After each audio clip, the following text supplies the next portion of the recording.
नमस्कार साथियों, आप सभी का स्वागत है एक बार पुनः साइकोलॉजी की क्लास में। देखिए, हम लोग पढ़ रहे थे एडजस्टमेंट, समायोजन। हमारा जो टॉपिक था वो था समायोजन। समायोजन को हमने इंग्लिश में कहा एडजस्टमेंट। समायोजन को हमने दो तरीकों से पढ़ा है। हमारा जो मुख्य जो सब्जेक्ट है वो है साइकोलॉजी। साइकोलॉजी की एक शाखा के रूप में हम पढ़ते हैं एजुकेशन साइकोलॉजी। एक पढ़ते हैं एजुकेशन साइकोलॉजी, और एजुकेशन साइकोलॉजी की एक शाखा के रूप में हमने जिस टॉपिक का अध्ययन किया है वो ये किया है।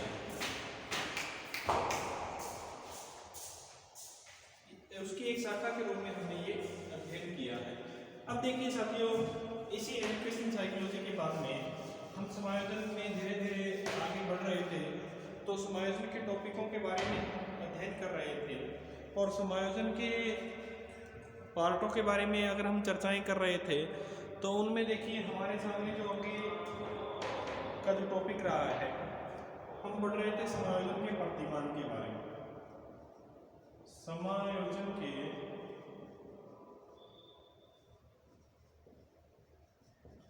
प्रतिमान, और समायोजन के प्रतिमान के बारे में अगर हम चर्चाएं करते हैं तो हमारे सामने तीन प्रतिमानों के बारे में चर्चाएं कर रहे थे। हमारे सामने पहला था व्यवहारवादी प्रतिमान,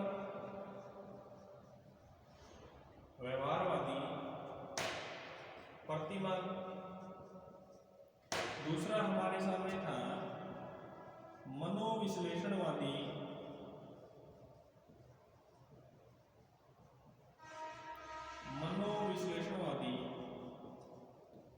प्रतिमान। तीसरा हमारे सामने था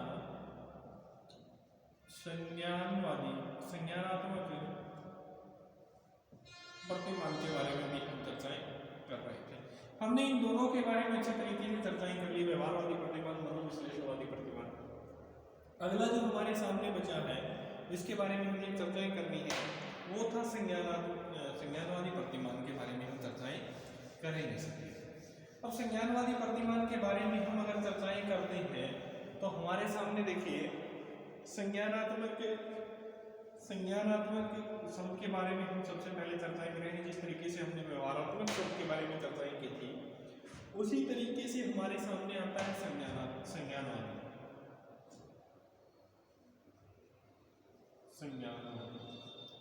और संज्ञानवादियों के बारे में हम चर्चाएं करते हैं तो हमारे सामने देखिए सबसे पहले ज्ञान संज्ञान शब्द का अर्थ क्या है। मुख्यतः हम सबसे पहले इसके बारे में शब्द में चर्चाएं करते हैं। ज्ञान शब्द की हम चर्चाएं करते हैं। ज्ञान का ही विस्तारित रूप हम लोगों ने क्या नाम दिया? संज्ञान। अब सबसे बड़ा हमारे सामने जो क्वेश्चन खड़ा होता है वो ये होता है कि संज्ञान है क्या, किसे कहते हैं संज्ञान? ज्ञान के विस्तारित रूप को ही हम संज्ञान नाम देते हैं साथियों। अब संज्ञानवादी जो थे वो किस तरीके से कार्य करते थे? जिस तरीके से हमने व्यवहारवाद के बारे में चर्चाएं की, व्यवहारवाद से हम संज्ञानवाद की तुलना एक बार पुनः करेंगे, तो मैं यहाँ एक तरफ लिखता हूँ व्यवहारवाद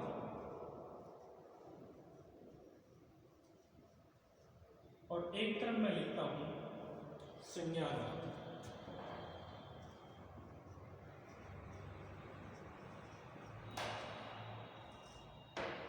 एक तरफ हमारे सामने है व्यवहारवाद और एक तरफ हमारे सामने है संज्ञानवाद। व्यवहारवाद और संज्ञानवाद। व्यवहारवाद और संज्ञानवाद की हम अगर चर्चाएं करें तो व्यवहारवाद का जैसे हमने कल चर्चाएं की थी, तो व्यवहारवाद का नाम आता है तो व्यवहारवादियों का नाम आता है। व्यवहारवादियों में सबसे पहले हमारे पास जो नाम आएगा वो आएगा थॉर्नडाइक, वुडवर्थ, स्किनर,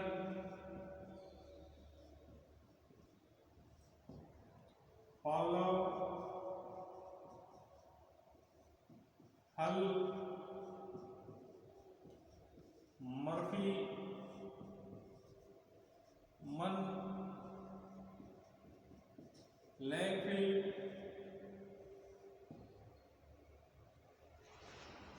और भी हम इनके बारे में अगर चर्चाएं करें तो वाटसन, व्यवहारवाद के बारे में चर्चाएं करने वाले वाटसन, व्यवहारवाद के जनक भी कौन थे? वाटसन, इनका नाम आएगा। इनके बाद में हमने चर्चाएं की तो व्यवहारवाद में किन किन की चर्चाएं होंगी? व्यवहारवाद में चर्चाएं होंगी साथियों पुनर्बलन की। पुनर्बलन शब्द मिलेगा। पुनर्बलन शब्द के बाद में जो मिलने वाला है वो मिलेगी आपको अनुक्रिया, और अनुक्रिया के बाद में मिलेंगे आपको उद्दीपक, और उद्दीपक के बाद में आपको अगर मिलने वाला जो शब्द है वो मिलेगा अभिप्रेरणा। ये शब्द आप लोगों को मिलेंगे। इन शब्दों की आप चर्चाएं करेंगे, किसमें करेंगे? व्यवहारवाद में करेंगे। जहां व्यवहारवाद का नाम आएगा, जहां व्यवहारवाद की चर्चाएं होंगी, वहां पे इन शब्दों की चर्चाएं की जाएगी। और इन शब्दों में हमारे सामने पहला है पुनर्बलन, दूसरा है अनुक्रिया, तीसरा है उद्दीपक और चौथा है अभिप्रेरणा। उसके बाद में मैं चर्चाएं करूं तो देखिए यहाँ जो व्यवहारवादी जो थे उनको जो अधिगम का जो स्वरूप था, अधिगम की प्रक्रिया जो थी वो अधिगम की प्रक्रिया थी वो यंत्रवत थी। मैं यहां कहूं यंत्रवत अधिगम था, यंत्रवत अधिगम। यंत्रवत अधिगम का अर्थ क्या होता है कि ये जो थे वो मशीनी कार्य, मशीन जिस तरीके से कार्य करती है उसी तरीके से ये कार्य करते थे। जिस तरीके से हमारे पास कोई मशीन है मान के चलिए, और वो मशीन एक बार खराब हो जाती है, उसके बाद उसे हम दोबारा से सही करते हैं, मिस्त्री के पास लेकर के जाते हैं और वो सही भी हो जाती है। अब जब वो एक बार खराब हुई, पुनः उसको हमने सही करवाया, तो दोबारा से वो समायोजित हुई कि नहीं हुई? एक बार खराब हुई तो कुसमायोजन की स्थिति में चली गई। और समायोजन और कुसमायोजन दो रूपों में इनका एग्जाम्पल है ये कि मशीन यंत्रवत की तरह कार्य करती है। जिस प्रकार से एक मशीन खराब हो जाती है उसी तरीके से प्राणी भी कुसमायोजन की स्थिति का शिकार हो जाता है, और फिर उसे उसके उचित वातावरण और उस वातावरण के साथ संबंध स्थापित करके उद्दीपक और अनुक्रिया की उपस्थिति ला करके उसे वापस समायोजन की स्थिति में लाया जा सकता है। अब जब उसे वापस समायोजन की स्थिति में लाया जा सकता है तो उसे ठीक भी किया जा सकता है। अब ठीक किया जा सकता है तो हम यहाँ कह सकते हैं कि जब प्राणी अपनी अनुक्रिया या उद्दीपक की स्थिति को खो देता है तो वो कुसमायोजन की स्थिति में चला जाता है, और जब वापस पुनः उनको सही स्थिति में ले आता है तो फिर वो वापस समायोजन की स्थिति में भी आ जाता है। तो ये अधिगम की प्रक्रिया थी। अधिगम जो होता था व्यवहारवादियों के अनुसार वो यंत्रवत होता था। उसके बाद में ये क्या करते थे व्यवहारवादी जो थे, व्यवहारवादी साथियों क्या करते थे कि ये पहले पशुओं पे प्रयोग करते थे। पहले जो प्रयोग होता था वो प्रयोग पशुओं पे करते थे। अब पशु पे प्रयोग इन्होंने किया और पशु पे प्रयोग करने के बाद में ये मानव पे लागू करते थे। बाद में किस पे लागू करते थे? मानव पे। अब पहले प्रयोग इन्होंने किस पे किया? पशुओं पे। जिस तरीके से आप लोगों ने देखोगे थॉर्नडाइक जो थे उन्होंने बिल्ली पे प्रयोग किया, वुडवर्थ ने भी और स्किनर ने चूहों पे प्रयोग किया, पावलोव ने कुत्तों पे प्रयोग किया, हल ने चूहों पे किया। ये जितने भी व्यवहारवादी थे वो पहले मानव के ऊपर प्रयोग नहीं करते थे। पहले जो वो थे वो मानव से पहले पशुओं के ऊपर अध्ययन करते थे, और उनका मानना था व्यवहारवादियों का कि जिस तरीके से पशुओं में उद्दीपक की क्रियाएं होती हैं, पशुओं में अभिप्रेरणाएं होती हैं, पशु भी उद्दीपक अनुक्रिया करते हैं किसी उद्दीपक को देख करके, ऐसा ही मानना उनका इंसानों के प्रति था कि जिस तरीके से पशु क्रियाएं करते हैं उसी तरीके से मानव की क्रियाएं करते हैं। और वो पहले पशुओं में इसीलिए लागू करते थे। उसके बाद में मैं आप लोगों को बताऊं कि जो उनका जो अधिगम का जो स्वरूप था, व्यवहारवादियों के अधिगम का जो स्वरूप था, अधिगम का जो स्वरूप था, या मैं यहाँ कहूँ कि अधिगम की जो क्रिया थी वो धीरे धीरे अधिगम की क्रिया थी। धीरे धीरे धीरे धीरे अधिगम के रूप में चलते थे। धीरे धीरे उनका दृष्टिकोण क्या था? अधिगम होना, धीरे धीरे अधिगम होना। उसके बाद में देखिए उन्हें जो अधिगम होता था, मैं यहाँ लिखूं कि उन्हें जो अधिगम होता था उस अधिगम के प्रति क्या था? अनुबंधन था उनका।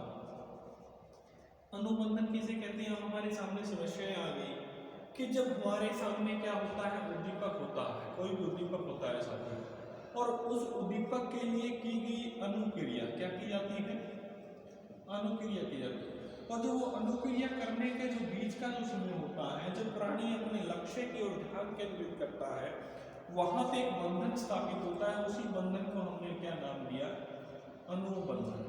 तो ये अनुबंधन आपको कहाँ मिलेगा, व्यवहारवादियों में। अनुक्रिया कहाँ मिली, मैंने कहा कि ये शब्द जहाँ आ जाए तो हमें सबसे पहले ये ढूंढना है कि ये कौन हो सकते हैं, व्यवहारवादी हो सकते हैं। और व्यवहारवादी ही उद्दीपक की बात करते हैं, व्यवहारवादी ही अनुक्रिया की बात करते हैं, व्यवहारवादी ही ये पुनर्मिलन की बात करते हैं। ये काम करने वाले सारे के सारे क्या कहलाए, व्यवहारवादी कहलाए। उसके बाद में साथियों अधिगम अनुबंधन की प्राप्ति हुई। अनुबंधन के बाद क्या हुआ, जो इन्होंने जो बंधन या संबंध, इसे हम नाम देते हैं, संबंध भी नाम देते हैं कई पुस्तकों में, इसे संबंध भी देते हैं, इसे हम नाम बंधन भी देते हैं। और जब ये तीनों क्रियाएं होती हैं, जब ये तीनों क्रियाएं होती हैं तो प्राणी को किसकी प्राप्ति होती है, अधिगम की प्राप्ति होती है। जब ये क्रियाएं होती हैं तो प्राणी को किसकी प्राप्ति होती है, अधिगम की प्राप्ति होती है। ऐसा मानना था व्यवहारवादियों का, जो कि मैंने कुछ पिछली वीडियो में भी बताया था साथियों। उसके बाद में देखिए, इसके बाद में हम चर्चाएं करते हैं संज्ञानवाद के बारे में। हमारे सामने जो दूसरा रूप है वो है संज्ञानवाद।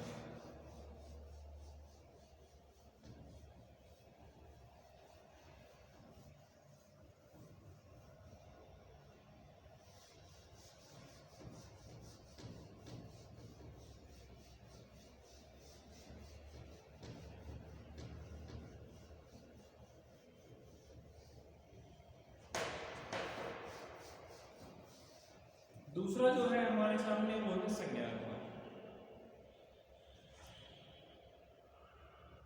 संज्ञानवाद के बारे में भी पढ़ेंगे, तभी जाकर के हमें तीनों बात समझ में आएंगे। हमने सबसे पहले पढ़ा व्यवहारवाद, उसके बाद में कल भी हमने दूसरी वीडियो में चर्चाएं की थी ये मनोविश्लेषणवाद के बारे में, और अभी हम चर्चाएं कर रहे हैं संज्ञानवाद के बारे में। संज्ञानवाद में देखिए साथी, ज्ञान का विस्तारित रूप हमने क्या कहा, संज्ञानवाद।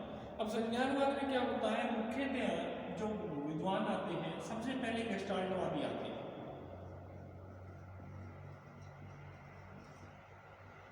कौन आते हैं, गेस्टाल्टवादी आते हैं। गेस्टाल्टवाद का उदय हमने पढ़ा था 1912 ईस्वी में हुआ था, जर्मनी में हुआ था। और गेस्टाल्टवादियों का जहाँ पे नाम आता है वहाँ पे आता है मैक्स वर्दिमर, कुर्ट लेविन, कुर्ट कोफका, ये जो नाम है ये गेस्टाल्टवादी होती है। और गेस्टाल्टवाद का अर्थ होता है संपूर्णाकृति, समग्राकृति, पूर्णाकृति। पूर्णाकृति को हमने दूसरा नाम क्या दिया है, गेस्टाल्टवाद दिया है। अब क्या है, गेस्टाल्टवाद एक संप्रदाय बना, ये समझने वाली बात है। गेस्टाल्टवाद में एक क्या था, संप्रदाय था। और ये गेस्टाल्टवाद संप्रदाय था वो किसमें विलय होता है, संज्ञानवाद में विलय होता है। ये शुरुआत में जब आया गेस्टाल्ट संप्रदाय तो एक अलग रूप लेकर के आया, लेकिन ये जिस तरीके से बढ़ता गया, आगे आगे से अपने आप को बिखेरता गया, तो ये जैसे ही आगे बढ़ा तो ये इसका जो विलय हो जाता है वो होता है संज्ञानवाद में। क्योंकि जो कुछ भूमिकाएं, कुछ विचार जो थे वो गेस्टाल्टवादियों के और संज्ञानवादियों के मिले जुले विचार थे। गेस्टाल्टवादी और संज्ञानवादी दोनों मिले जुले रूप की बातें करते थे। तो हम यहाँ ये बात कह सकते हैं कि गेस्टाल्टवादी और संज्ञानवादी दोनों की भूमिकाएं क्या थी, सार्थक रूप में थी। दोनों के विचार दोनों के मिलते जुलते विचार थे। अब संज्ञानवादी क्या है, गेस्टाल्ट संप्रदाय की हमने बात की 1912 ईस्वी में उदय होता है इसका। 1912 ईस्वी में उदय होता है किसका, गेस्टाल्ट संप्रदाय का। उसके बाद में हम चर्चाएं करें तो गेस्टाल्ट संप्रदाय के बाद हमारे सामने गेस्टाल्ट संप्रदाय में भी या संज्ञानवाद में दोनों एक हो गए। अब यहाँ एक हो गए तो इसके बाद में यहाँ पे कार्य करने वाले देखिए, सबसे पहले इनके जो प्रतिपादक के बारे में कहूँ तो वो थे मैक्स वर्दिमर। मैक्स वर्दिमर पहले नाम, जिनका नाम आता है उनका क्या नाम है, मैक्स वर्दिमर। उसके बाद में दूसरे थे कुर्तकोपका।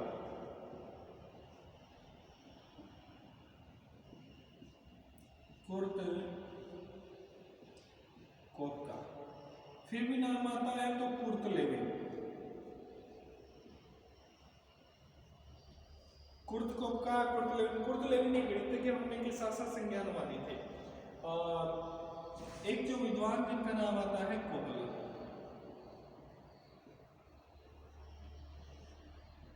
ये नाम है साथियों संज्ञानवाद। अब हमारे सामने दो चीजें हैं कि जो नाम आए थोर्नडाइक, वुडवर्थ, स्किनर, पावलोव, क्लार्क हल, तो विद्वान कौन से होंगे? व्यवहारवादी होंगे। अगर नाम आए मैक्स वर्दिमर, कुर्तकोपका, कुर्तलेविन और कोहलर, तो विद्वान कौन से होंगे? संज्ञानवादी होंगे।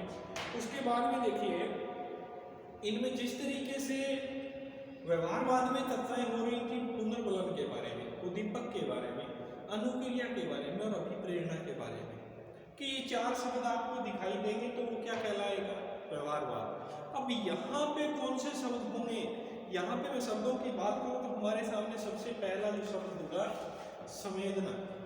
हमारे सामने जो शब्द मिलेंगे वो मिलेंगे संवेदना। संवेदना के बाद हमको जो मिलने वाले शब्द है, संवेदना के बाद बुद्धि, प्रत्यक्षीकरण,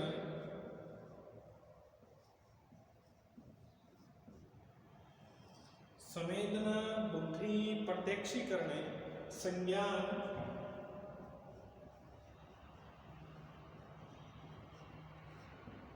समस्या समाधान,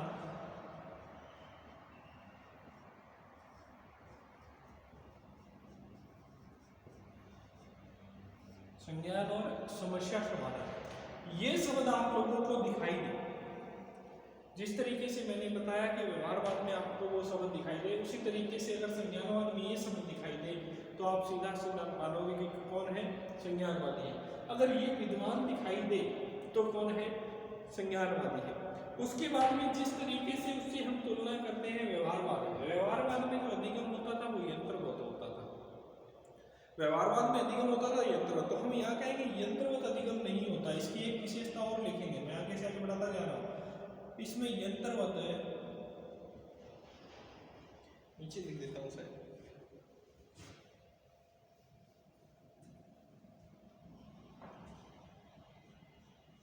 यंत्रवत अधिगम की प्राप्ति नहीं होती।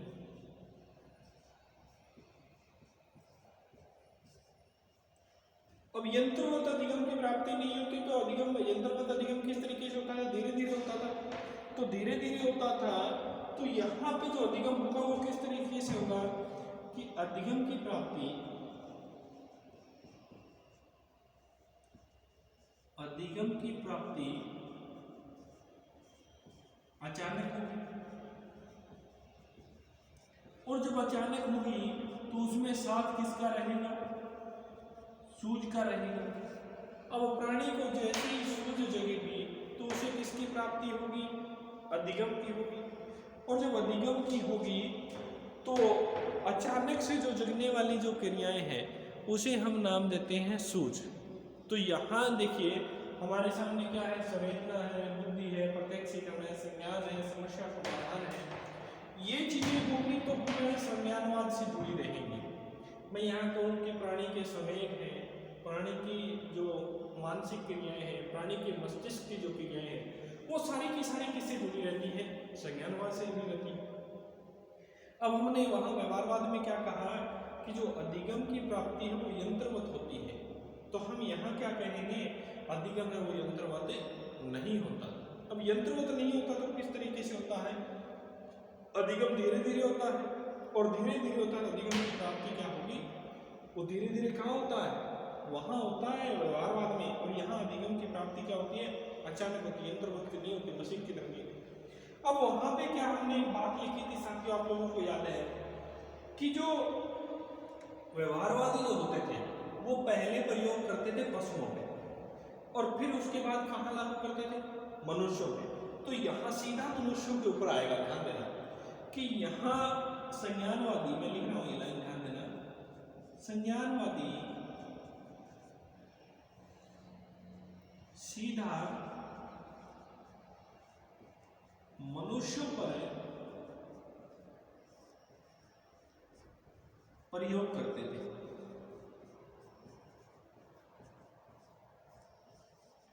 सीधा कहाँ करते थे, मनुष्यों पर प्रयोग करते थे। और जब मनुष्यों के ऊपर प्रयोग करते थे और अचानक अधिगम होता था, तो उस वो जो अधिगम होता था उससे प्राणी की क्या होती थी, समस्याओं का क्या होता था, समाधान होता था। और जब प्राणी की समस्या जो थी उस समस्या का समाधान हो जाता था, उस समस्या के समाधान होने की क्रिया को क्या कहा जाता था, अधिगम कहा जाता था। क्या कहा जाता था साथियों, अधिगम कहा जाता था। किसको कहा जाता था अधिगम, जब प्राणी के सामने कोई समस्या आती थी, उन समस्याओं का समाधान हो जाता था, उन समस्याओं का समाधान होना ही अधिगम कहलाता था। किनके अनुसार, संज्ञानवादियों के अनुसार। उसके बाद में मैं चर्चाएं करूँ, देखिए साथियों आपको अच्छे तरीके से कि इसको संज्ञानवाद एक अच्छे तरीके से समझ में आएगा। किसे हम संवेदना किसे कहेंगे, बुद्धि किसे कहेंगे, प्रत्यक्षीकरण हमारे लिए क्या होगा, संज्ञान क्या होगा, समस्या समाधान क्या होगा, इसको समझाने का मैं प्रयास कर रहा हूँ। देखेंगे आप ध्यान से कि हमारे सामने हम जो कार्य करते हैं, संज्ञानवादी कहते हैं कि सबसे पहले जो प्राणी जो कार्य करता है वो इंद्रियों को आधार मान करके करता है। तो हमारे पास जो इंद्रियों की संख्या होती है वो कितनी होती है, 5 होती है। 5 कौन सी कौन सी, आँख,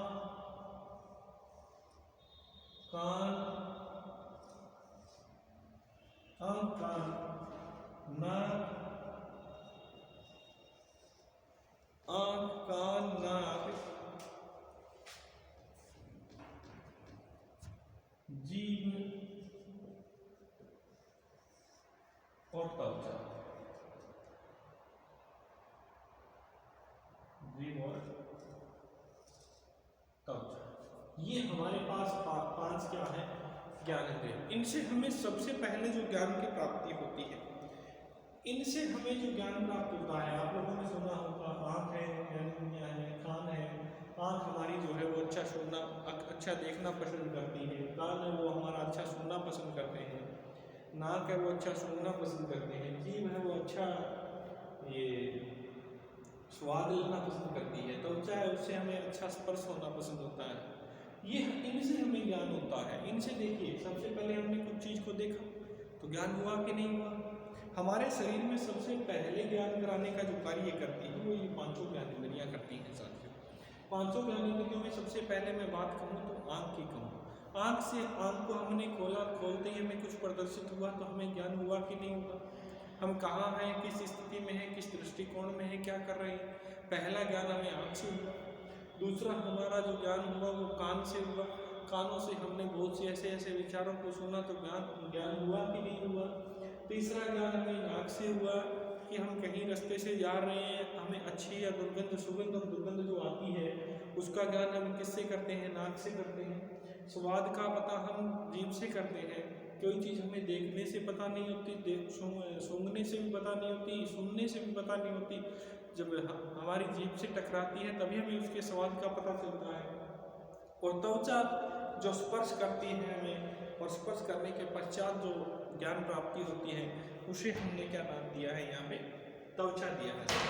तो अब हमारे सामने मुख्यतया 5 क्या है, ज्ञान इंद्रियाँ हैं।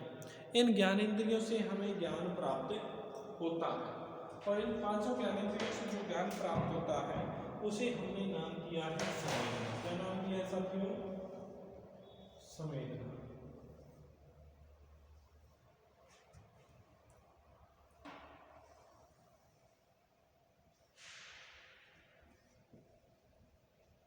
पांचों ज्ञानेंद्रियों से प्राप्त होने वाले ज्ञान को हमने क्या कहा है, संवेदना। 5 ज्ञानेंद्रियों से प्राप्त होने वाला ज्ञान क्या कहलाता है, संवेदना कहलाता है। और इस संवेदना को हमने क्या नाम दिया है, मानसिक पीढ़ी का प्रथम ज्ञान। मानसिक पीढ़ी का प्रथम ज्ञान। मानसिक पीढ़ी का प्रथम ज्ञान, या मैं कहूँ इंद्रियों से प्राप्त होने वाला प्रथम ज्ञान। मानसिक पीढ़ी का प्रथम ज्ञान, या फिर मैं कहूँ कि इंद्रियों से प्राप्त होने वाला प्रथम ज्ञान। इंद्रियों से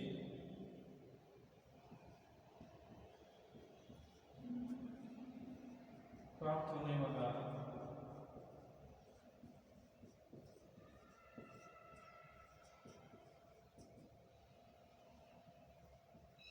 प्रथम ज्ञान, ये है सत्य। अब जिस तरीके से देखिए मैंने यहाँ पे चर्चाएं की संज्ञानवाद के बारे में, कि हमारा संज्ञानवाद क्या है, किसे कहते हैं संज्ञानवाद, किस तरीके से संज्ञानवाद कार्य करता है। एक बार मैं यहाँ वापस उसी संवेदना पे आना चाहूँगा, उसी संवेदना को समझाने का प्रयास करूँगा आप लोगों को कि किस किस तरीके से। मैं सबसे पहले आप लोगों के बारे में बताऊँ कि संज्ञानवाद है हमारे सामने क्या है, संज्ञानवाद। इसी को मैं अगले वीडियो में इसी पूरे जो हमारा संज्ञानवाद से जो ज्ञान प्राप्ति जो का उद्देश्य है उसको समझाऊंगा, क्योंकि अभी इस वीडियो में थोड़ा सा कम बचा है। देखिए संज्ञानवाद के बारे में हम चर्चाएं कर लेते हैं, यहाँ तक पढ़ेंगे, उसके बारे में हम अगले वीडियो में दोबारा से पढ़ेंगे कि संज्ञानवाद में हमने क्या कहा कि ज्ञान के विस्तारित रूप को, जिस तरीके से हमारे सामने एक बुद्धि शब्द होता है, वर्दी शब्द होता है। क्या शब्द होता है? वर्दी। वर्दी को हमने कहा है अभिवृद्धि। एक हमारे सामने शब्द होता है कल्पना, कल्पना को हमने कहा है संकल्पना। ठीक है, तो उसी तरीके से हमने ज्ञान को भी क्या नाम दिया है? संज्ञान दिया है। एक होता है वर्ती और एक होता है अभिवृद्धि। ये शब्द हैं, आपको साइकोलॉजी की भाषा में, मनोविज्ञान की भाषा में इन शब्दों से सामना करना पड़ेगा, और इन शब्दों से सामना करना पड़ेगा। तो हमारे गेस्टाल्टवाद संप्रदाय 1912 में मुझे होता है, जो विद्वान होते हैं वो संज्ञानवादी कहलाते हैं, और इनके जिस तरीके से व्यवहारवादियों में शब्दों की चर्चाएं मिलती है उसी तरीके से इनमें संवेदना, बुद्धि, प्रत्यक्षीकरण, संज्ञान और समस्या समाधान मिलते हैं।